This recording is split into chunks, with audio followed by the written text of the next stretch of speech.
দীপ্তিমান বসু রয়েছেন ভারতীয় জনতা পার্টির মুখপাত্র। দীপ্তিমান বসু, আপনাকে স্বাগত জানাচ্ছি। রয়েছেন পার্থ মুখোপাধ্যায়, প্রদেশ কংগ্রেসের মুখপাত্র, আপনাকেও স্বাগত জানাচ্ছি। এবং রয়েছেন পার্থপ্রতিম রায়, কোচবিহারের প্রাক্তন সাংসদ, এনবিএসটিসি চেয়ারম্যান এবং তৃণমূল কংগ্রেসের মুখপাত্র। পার্থপ্রতিম বাবু, আপনাকেও স্বাগত জানাচ্ছি। দীপ্তিমান বসু, আচ্ছা, আমি যদি কথাটা বলে শুরু করি, প্রশ্নটা রাখি, সেই এক কাঁদুনি, তৃণমূলের সন্ত্রাস, তৃণমূলের গুন্ডাবাহিনী, ভোট দিতে দিচ্ছে না, এজেন্টদের বসতে দিচ্ছে না। কোনো রাজনৈতিক দল সাবালকত্বের দিকে যখন এগোয় তখন সে শুধু এই অজুহাতগুলোকে দেয় না যে মারতে এসেছিল, মেরেছি, ভোট দেওয়া আটকাতে গেছিল, ভোট দিয়ে এসেছি। এই বয়ান আমরা কবে শুনতে পাবো? সুজিতদা, রাজনৈতিক দলের সাবালকত্বের থেকেও গণতন্ত্রের সাবালকত্বটা আমরা বেশি দাবি করছি, যে গণতন্ত্র সাবালকত্বের পথে হাঁটুক। কারণ হচ্ছে পশ্চিমবঙ্গে যে ধরনের গণতন্ত্রের প্রতিচ্ছবি আমরা দেখতে পাচ্ছি, সেটা আদৌ সত্যিকারের গণতন্ত্র কি না, এটা সবথেকে বড় প্রশ্ন। এখানে যারা এই প্যানেলে আজকে আছেন, পার্থদা দীর্ঘদিনের রাজনৈতিক কর্মী কংগ্রেসের, পার্থ প্রতিমদা, আমি তাকেও চিনি, দূর থেকে চিনি, তিনিও দীর্ঘদিনের কর্মী এবং ভদ্র বলে পরিচিত। একটা সমাজে রাজনৈতিকদের একটা পরিচয় থাকে, তো ভদ্র রাজনৈতিক বলে দুজনেই পরিচিত। আমার তাদের কাছে একটা পরিষ্কার প্রশ্ন, আচ্ছা বলুন তো, এই যে গত কয়েকদিন ধরে বা গত কয়েক মাস যাবত যে রাজনীতির যে প্রতিচ্ছবি আমরা পশ্চিমবঙ্গের বুকে দেখছি, বিভিন্ন খবরের মাধ্যমে ভেসে আসছে, আমি বিরোধী দল কি করতে পেরেছে কি করতে পারেনি সেই সব লড়াইয়ের মধ্যে যাচ্ছি না, কিন্তু যে ছবি, যে ঘটনাক্রম, যে ঘটনার প্রবাহ আমরা দেখতে পাচ্ছি, এটা কি সত্যি রাজনীতির অনুকূল? ভোটের কি কোনো প্রয়োজন আছে সুজিতদা?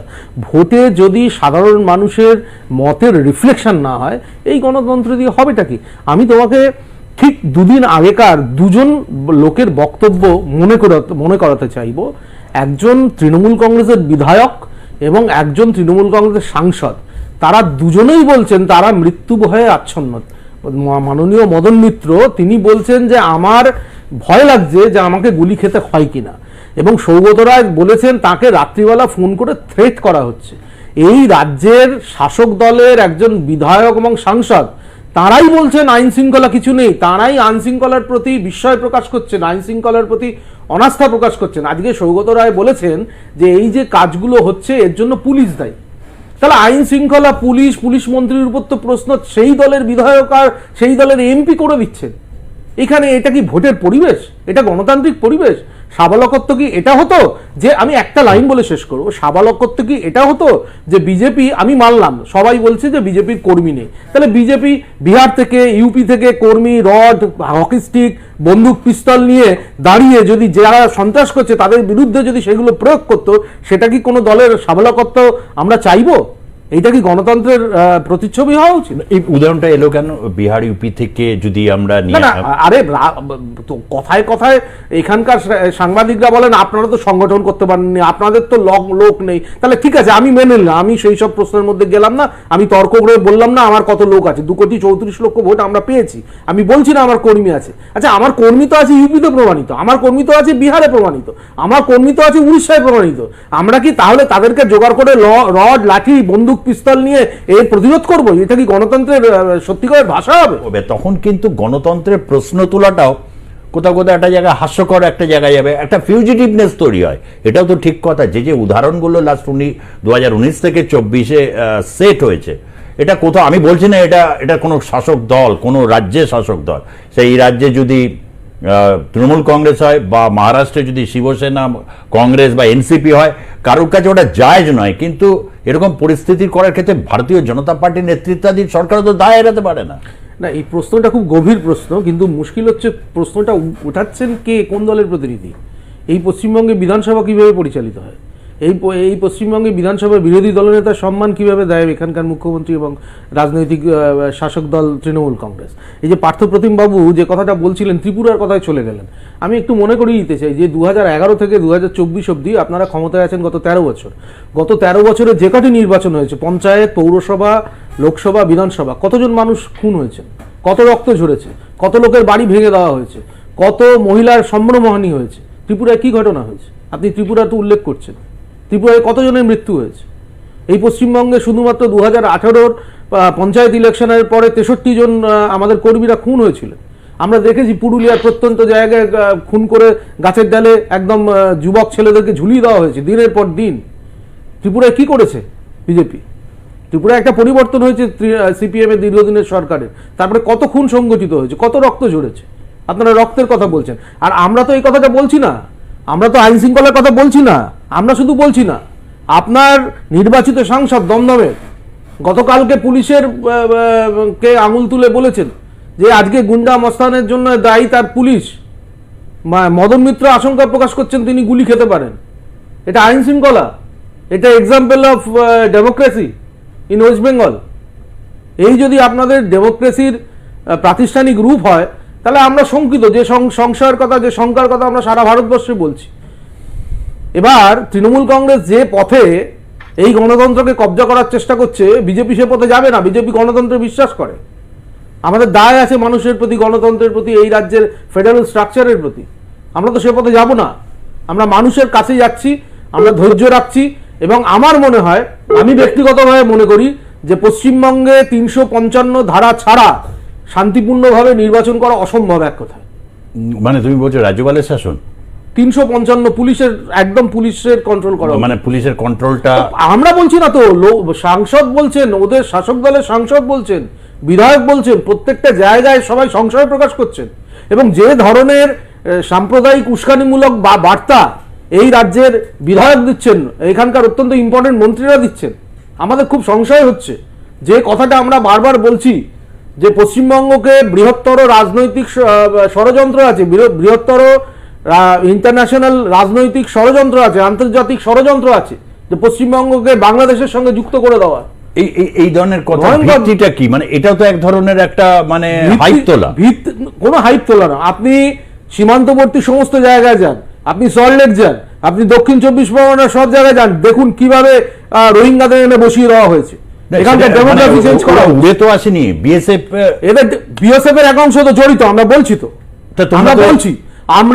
আমরা স্বরাষ্ট্র মন্ত্রকের কাছে আমাদের পার্টি থেকে ডেলিগেশন গেছে বিএসএফ এর, এবং বিএসএফ যে কারণে পুরোটা আমরা বর্ডার ঘিরতে পারিনি, তার জন্য দায়ী কারা? জমি কারা দেয়নি? এই রাজ্য সরকারের যে অবস্থানগত জায়গাটা আছে সেটাও আপনারা লক্ষ্য করুন।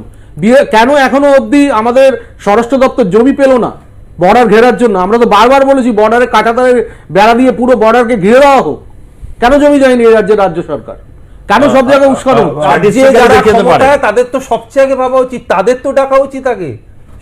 ক্ষমতায় সে, প্রশাসন তার হাতে, সরকার তার হাতে, সরকারি ক্ষমতায় সেই দলটা। আর আমরা কিছুই জানি না। আমরা গিয়ে দিল্লিতে কি বলবো? আমাদের যদি বলে যে কত কত কিউসেক, কত হাজার কিউসেক জল চাই, আমাদের কাছে হিসেব আছে? পশ্চিমবঙ্গ সরকার বলেছে? মানে আমাদের তো নিয়ে যেতে হবে। শুধু তাই নয়, আমি একটা তথ্য দিতে চাই। গত 2020 সালের 25শে জুলাই ভারত সরকারের পররাষ্ট্র মন্ত্রণালয়ের একটা স্থায়ী কমিটি তৈরি হয়েছিল তিস্তা বিষয়ক চুক্তি নিয়ে, এবং এই কমিটির মধ্যে অভিষেক ব্যানার্জিও ছিলেন।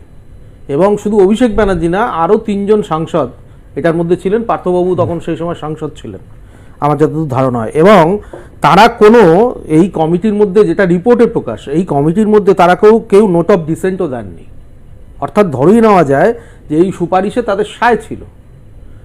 তারা তো সংসদে বসেই প্রতিবাদটা করতে পারতেন। নোট অফ ডিসেন্ট তো দেননি। হয়েছে সি এর ক্ষেত্রে নোট অফ ডিসেন্ট তো দেননি। পার্থবাবুরা তো সেই সময়, আমি জানি না পার্থবাবু সেই সময় এর কমিটির মধ্যে ছিলেন কিনা, কিন্তু অভিষেক ব্যানার্জি ছিলেন।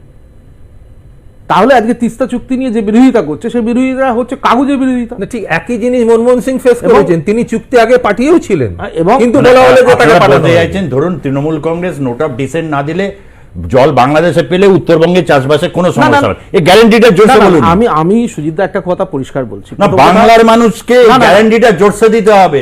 তৃণমূলকে ঢাল করে বাংলার মানুষের উপর আন্তর্জাতিক সম্পর্কের উপর 294টা কেন্দ্রে কারা জিতছে, কারা কিনি, কোন কে প্রার্থী, মুখ্যমন্ত্রী প্রার্থী, আপনার যারা ভোটার ধরুন উত্তরবঙ্গের চাষি আপনাকে ভোট দিয়েছে মামলার ইয়েতে, আপনি তাদের নিশ্চিত করুন তিস্তার জল যদি এইভাবে যায় তোমাদের চাষবাসে কোনো অসুবিধা হবে না। সাগর দিঘিতে জেতার পর সেখানে মহিলাদের আমি প্রশ্ন করবো কোটাকে ঘিরে গিয়েছে,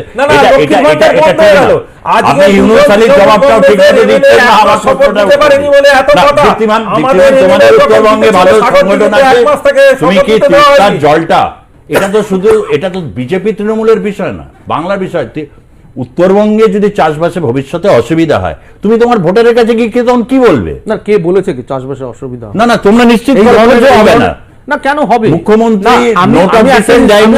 আমি যেটা বলতে চাইছি, দেখুন 1974 সালে একটা ভারত আর বাংলাদেশের মধ্যে জল নিয়ে একটা চুক্তি হয়েছিল সেই সময় সরকারের সঙ্গে বাংলাদেশ সরকারের, এবং সেটার ভিত্তিতেই আন্তর্জাতিক সম্পর্ককে মাথায় রেখে এই জল চুক্তিগুলো সমস্ত কিছু করা হয়। অনেক কিছুই আছে যেগুলো ক্ষেত্রে খুব ছোট কিন ইন্টারেস্ট হয়তো অনেক সময় দেখা হয় না, কারণ আন্তর্জাতিক চুক্তির ক্ষেত্রে অনেক বাধ্যবাধকতা থাকে।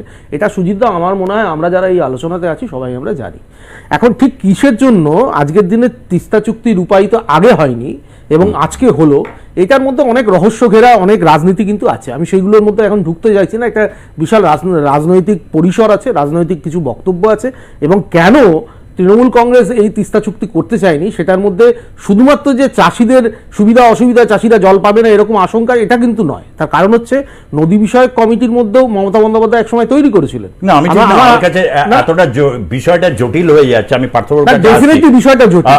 একজন প্রার্থী তিনি গিয়ে প্রস্তাব দিচ্ছেন পথ পাইয়ে দেবো। ওনার প্রশ্ন খুব ইন্টারেস্টিং, বলছেন এটা কি লোভ দেখানো না ওটা ব্ল্যাকমেইলিং করানো?